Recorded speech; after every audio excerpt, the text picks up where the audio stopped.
पूरा देश ने देखा है विकलांग वालों के साथ जो गर्भवती महिला थी 5 महीने की, उनके साथ जो गैंग रेप करने वाले जो आरोपी थे, कुकर्मी थे, उसको किस तरीके से छोड़ दिया गया है।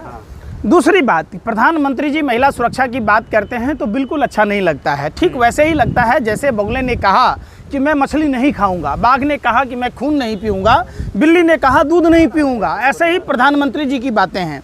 प्रधानमंत्री जी सबसे पहले अपने घर से शुरुआत करते और अपनी धर्मपत्नी को, अरे सुन तो लीजिए, अटपका क्यों रहे हैं, अपनी धर्मपत्नी जसोदाबेन का सम्मान करना सीखिए। वो भारतीय नारी भरी जवानी न कुमारी रही और ना ही सुहागन रही, ना ही विधवा रही, घूट कर मरती रही। और आपने जो महिलाओं पर जो असुरक्षा की भावना थी जसोदाबेन पर, जिसके कारण जसोदाबेन का ये हाल हुआ। आपने कल प्रधानमंत्री जी की 83 मिनट की स्पीच तो सुनी होगी ना।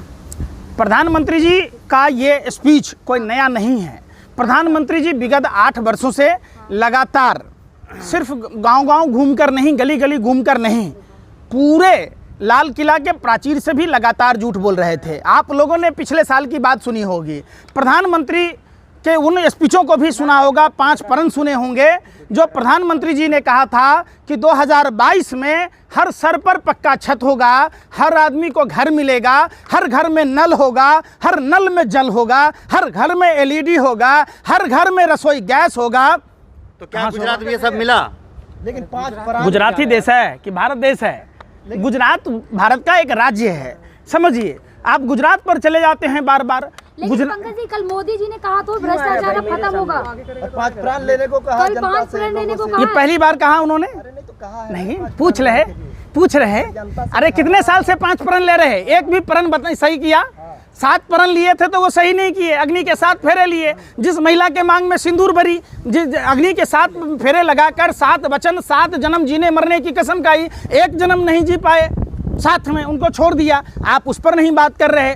बात कीजिए ना कि प्रधानमंत्री ने जो प्रधानमंत्री बंगाल के चुनाव में जिस लक्ष्मी देवी को ब्रांड एम्बेसडर बनाया था, 24 लाख बेघर लोगों को घर देने की बात की थी।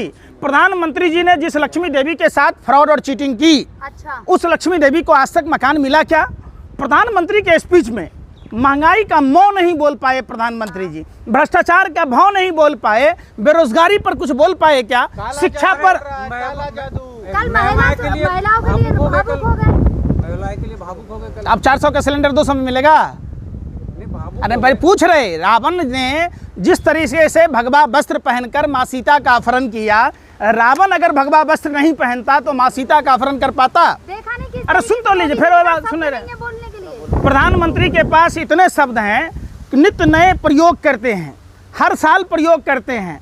वो इनका काम ही है झूठ बोलना। 5 लाख का बूट, 10 लाख का सूट, 24 घंटा बंदा बोलता झूठ पर झूठ, झूठ पर झूठ, झूठ पर झूठ। एक सर कुचाइएगा, फिर दूसरा झूठ, फिर तीसरा।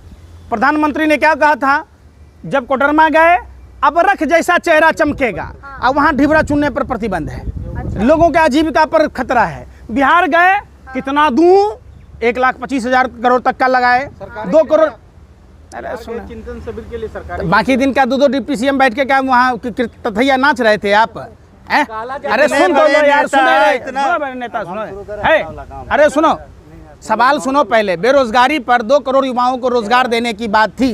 प्रधानमंत्री ने रोजगार सृजन पर कोई बात की? अरे सावरकर को बोल रहे हैं उन्होंने आजादी में अहम भूमिका निभाई। देखिए, अगर ये सावरकर किस हिसाब से आप कह सकते हैं कि देश की आज़ादी में था? जब भूख हड़ताल क्रांतिकारियों ने शुरू किया, भारत माँ के महान सपूतों ने जिन्होंने अपनी बलिदानी दी, अगर ये क्रांतिकारी होते तो इनको भी फांसी मिलती। इनको क्यों? जेल तो मिला, जेल तो गया था ना, कैसी बात कर रहे हैं? जेल तो गया था ना वो। क्या खाते हो? अरे क्या खाते हो? रोटी खाते हो? मैं पूछ रहा हूँ, दिमाग है? गोबर को चमन पर नहीं पूछ रहे। अरे सुन दो लो पहले बात। गोरे अंग्रेजों ने 60 रुपया महीना सावरकर को क्यों दिया? कोई रिश्तेदारी तो थी नहीं, कोई जीजा फूफा तो लगता नहीं था। एक बात बताओ, आखिर उनको रिहा कैसे किया गया? जब 12 रुपये महीने देश में शिक्षकों को मिलता था तो 60 रुपये महीना सावरकर को क्यों मिला? बताओ, ये नहीं बोलोगे? सावरकर हैं जो अंग्रेजों से माफी मांग लिया हो गया वीर, आज जो सलवार पहन के भाग गया हो गया अमीर, आज जो 10 लाख का बूट। अरे सुन तो लो, को पता है 1942 में जब भारत छोड़ो आंदोलन का आगाज हुआ, जब हमारे देश के महान क्रांतिकारियों ने, वीर सपूतों ने भारत छोड़ो आंदोलन का मूवमेंट चलाया, तब श्यामा प्रसाद मुखर्जी ने गोरे अंग्रेजों को चिट्ठी लिखा, माई बाप इस आंदोलन को कुचल दीजिए और इसके बदले में उन्हें गार्ड की नौकरी मिली। वो आप नहीं बताओगे।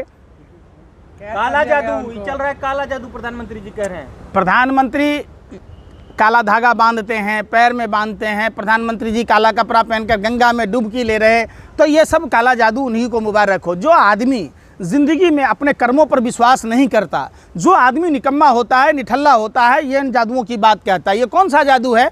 एक बात बताइए, रामायण में प्रभु श्री राम ने अपने भाई के मूर्छित होने पर संजीवनी बूटी और सुसैन वैद्य को बुलाया, प्रधानमंत्री जी ने ताली थाली पिटवाई। ये कौन सा जादू है भाई?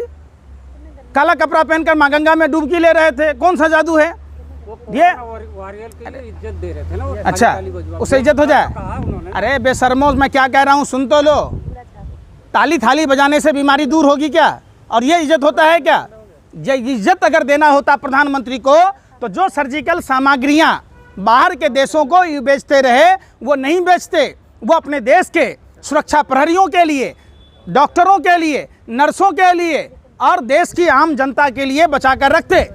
जबकि WHO ने 31 दिसंबर को ही चेताया था, उसके बावजूद इन्होंने सर्जिकल सामग्रियों की बिक्री की। जहाँ एक तरफ देखा नहीं आपने, पंकज जी, रूपकार लियाकत ने जहाँ एक तरफ 42 मिनट कहा था, उसी पे उनको ट्रोल कर लिया गया कि प्रधानमंत्री ने तो 83 मिनट स्पीच दी है।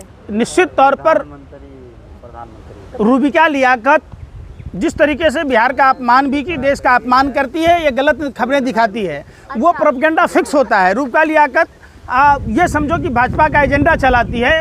रूबिका लियाकत को समय से कुछ नहीं लेना देना, कैसे गुणगान किया जाए। जैसे पहले के राजा महाराजा बांध रखते थे राजा का गुण गाने के लिए। ईमानदार पत्रकार है, कुछ भी बोले जाओ। कौन है ईमानदार पत्रकार? रूबिका लियाकत। अच्छा, रूबिका लियाकत, अंजना ओम कसब, बहुत सारे, अर्नब गोस्वामी हो गए। आप उनके समर्थक हो और आप लोग आतंकवादियों से भी गए गुजरे हो। मतलब आप एक बार लबराई मत करो, सुनो सुनो पहले सुनो। प्रधानमंत्री महंगाई पर कुछ बोले, महंगाई का मुंह बोल पाए? आज प्रधानमंत्री गुजरात जाकर के आप देख लीजिए, सुन लो, आप जाइए गुजरात, वहाँ का डेवलपमेंट देखिए किस तरीके से प्रधानमंत्री मोदी ने काम किया है। देखा है? बिल्कुल। उसी गुजरात में जहरीली शराब पर कभी आप लोग चर्चा किए? कभी आपने चर्चा किया? गुजरात में पुल धंस गया, आप मध्य प्रदेश में भी धार में सब में देखा। तो जहाँ भी इनके जो विकास के कार्य होते हैं उसमें इतनी घटिया सामग्रियाँ का इस्तेमाल होता है और इतना रिश्वतखोरी होती है, कमीशन खोरी होती है कि वो अब समझो अंग्रेजों का बनाया हुआ हावड़ा का ब्रिज आज तक टिका हुआ है और इनके शासनकाल में बना हुआ हवा में उड़ जाता है। 4-5 बारिश की बूंदें होती है। गोपालगंज में भी गिरा था ना, गोपालगंज, वो भी आपके ही क्या नाम RJD के साथ में जो सरकार है नीतीश कुमार के, उन्होंने बनवाया था। आपके साथ थी कि किसके साथ थी? ईमानदारी बोलना, आप ईमानदारी से बोलना। भारत माँ की मिट्टी की कसम है, आपको आपके परिवार का वास्ता है क्या? भाजपा की सरकार थी कि नहीं, डबल इंजन की सरकार? वहाँ 2-2 डिप्टी CM थे कि नहीं थे? मैं पूछ रहा हूँ, पहले सुनो, पहले खबरदार। 2-2 डिप्टी CM आपके क्या कर रहे थे? तथैया के नाच रहे थे। जिम्मेदारी तो नीतीश कुमार की भी आती अरे है। भैया सुन तो लो, मैं क्या कह रहा हूँ। अरे तो मध्य प्रदेश में सुन ले रहे, गुजरात में नर्मदा नहर परियोजना का जो बना था नहर, 24 घंटा पानी के टेस्टिंग में ही टूट गया, तो उस पर नहीं पूछोगे? आज गुजरात के हिंदू की बात करें तो बहुत सुरक्षित हैं प्रधानमंत्री मोदी और भाजपा के राज में। आप हिंदुओं को मौत के मुंह में ढकेल रहे हैं, हिंदुओं को जानबूझकर बदनाम कर रहे हैं। हिंदू खतरे में न था, न है और न रहेगा। ये सिर्फ और सिर्फ आप लोग जो डर और भय की राजनीति कर रहे और अपने बचाव के लिए हिंदुओं का इस्तेमाल कर रहे, इसको रोक दीजिए। एक बात बताइए, अरे सुन लो पहले बात। साबरमती रिवर, महंगाई जो बढ़ा है ये हम हिंदुओं पर बढ़ा है या नहीं बढ़ा है? बेरोजगारी का जो मार है हम हिंदुओं पर है कि नहीं? कब हिंदू असुरक्षित है भाई बताओ? माने भाजपा आने से पहले 2014 से पहले हिंदू नहीं था देश में सुरक्षित? सब हिंदू को मारते पीटते चलता था। जब देश का प्रधानमंत्री हिंदू, राष्ट्रपति हिंदू, पुलिस कमिश्नर हिंदू, सारा संवैधानिक पद पर बैठा हुआ आदमी हिंदू, तब हिंदू खतरे में कैसे है भाई? अगर तब हिंदू अगर खतरे में है प्रधानमंत्री राष्ट्रपति मोदी जी के रहते हुए और द्रौपदी मुर्मू जी के रहते हुए, जब तमाम जो लोग हिंदू हैं उसके बाद भी अगर हिंदू खतरे में है, तो मैं तो कहता हूँ किसी मौलाना को प्रधानमंत्री बना दीजिए। अरे तो बना दो। किसको? ओवैसी को प्रधानमंत्री बनाए? किसी को भी बना दो, किसी मौलाना को बना दो। तो वैसे बात समझो। अरे सुन लो, काम की बात क्या करो। ये ना, ये जो तथैया नाच नाचते हो, नाचना बंद करो। काम पूछो। अरे प्रधानमंत्री महंगाई पर बात की कि नहीं की? फिर हम पे पूछते हैं, फिर तथैया नाच रहे हो। महंगाई नहीं है देश में। भ्रष्टाचार पर बात हुआ? अरे भ्रष्टाचार पर बात हुआ कि नहीं? प्रधानमंत्री ने भ्रष्टाचार के लिए कहा है। ऋषि अग्रवाल ने जो पैसे लेके भागे उस पर कोई चर्चा हुई? फिर मैं पूछता हूँ, अरे सुने रे, जो बधवा ग्रुप पैसा 17 बैंकों के 34,500 करोड़ रुपया जो घोटाला किया उस पर बात हुआ? बात हुआ अडानी के पोर्ट पर जो ड्रग्स का रैकेट बार बार पकड़ा जाता है? बात हुआ मेघालय का जो भाजपा प्रदेश उपाध्यक्ष है जो चकला घर चला रहा था, जहां जेलेटिन की छड़ें बरामद हुई, जहां नाबालिग लड़कियां बरामद हुई, जहां 500 अनयूज्ड कंडोम बरामद हुआ? बात हुआ पमिला गोस्वामी पर जो कोकीन के साथ पकड़ी गई? अरे सुनो पहले बात, अरे सुनो पहले बात, फिर मैं क्या पूछूं? सवाल नहीं, पहले एक सवाल का जवाब सुनो। पहले बात आप शुभेंदु अधिकारी पर क्यों नहीं पूछते? तो प्रधानमंत्री, अरे भैया जो गरीब जो ऐलान किया है कि शुभेंदु अधिकारी पे क्यों पूछे सवाल? कैसे खत्म होगा? क्या वैसे अडानी पर कार्रवाई होगी? अरे अडानी पर कार्रवाई होगी। अडानी ने, ये भ्रष्टाचार नहीं है कि सारे बैंकों को दिवालिया करके अडानी ने के सारे कर्जे माफ कर दिए गए? ऋषि अग्रवाल जो कितना पैसा लेके गया पता है आपको? बधवा ग्रुप कितना पैसा लेके गया पता है आपको? नीरव मोदी कितना लेके गया मालूम है आपको? पता है कल से अमृतकाल फिर स्टार्ट बात- हो गया, प्रधानमंत्री जी ने कहा है। सुनिए, आपको पता है दंगे बंद हो गए? वो कह रहे कि हाँ, कमाल की बातें करते हो यार। सब में एक हैं? समान रहिए, सब कोई भेदभाव खत्म करिए। कब? जी ने कहा तीसरी प्राण में। प्रधानमंत्री ने क्या क्या कहा? हाँ, क्या कहा? और भी कुछ सुनाई दिया? नहीं, पूछ रहा हूँ। अगर महिला सुरक्षा की बात होती तो बिकलेश बानो के जो 5 महीने की गर्भवती थी उनके साथ जो 11 कुकर्मियों ने गैंगरेप किया उसको बाइज्जत बरी कर दिया जाता? बताओ। लेकिन पंकज फिर वो बात, अमृतकाल अच्छा, एक- स्टार्ट हो एक- चुका है। एक- अमृतकाल- ये कौन सा अमृतकाल एक रिपोर्ट के है मुताबिक- जिसमें माँ बहन बेटियों की इज्जत आबरू लूटी जा रही और प्रधानमंत्री मौन है?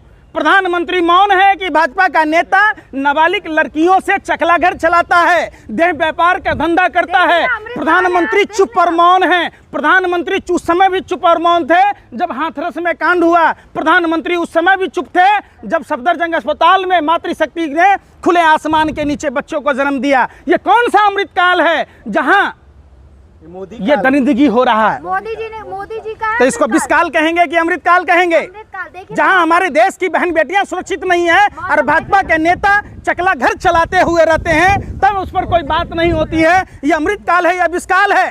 जहां हमारे युवाओं को किताब चाहिए तो स्याही पर, कॉपी पर, कलम पर जीएसटी, लेकिन अडानी के ड्रग्स पर कोई चर्चा नहीं। अच्छा, बीजेपी के नेता धरनावीर हो गए, वो सदनवीर।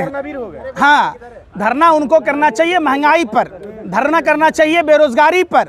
और जो बिहार में भाजपा के नेता धरना पर बैठे हुए हैं उन बेशर्मों को, जाहिलों को धरना देना चाहिए। बिहार में 24 नदियों में पानी का बहाव खत्म हो गया। बिहार की, अरे भैया सुन तो लो, अरे बवासीर है, नहीं सुन रहे? कान का बवासीर है। सुनो पहले बात, बिहार की 24 नदियों में पानी का बहाव कम है, वो सारी नदियों के क्षेत्र मरुस्थल में तब्दील हो जाएगा। बिहार में हर साल बाढ़ आता है, उस पर धरना करना चाहिए। बिहार में जो बंद औद्योगिक इकाइयां हैं उसके पुनर्गठन के लिए बात हो।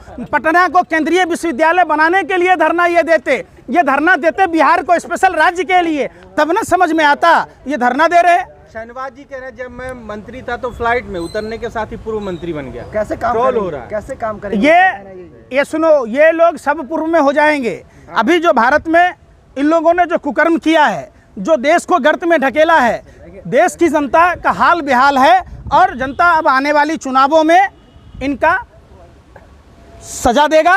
और लोगों ने देखा भाजपा को वोट देकर, टूटी खाट फटा लंगोट, अब मर गया भाजपा को देकर वोट। सोचा था बनियाइन के ऊपर नई शर्ट आएगी, क्या पता था बाद में पतलून भी उतर जाएगी। तो लोग उनको अभी देखते रहिए कहाँ कहाँ भेजते।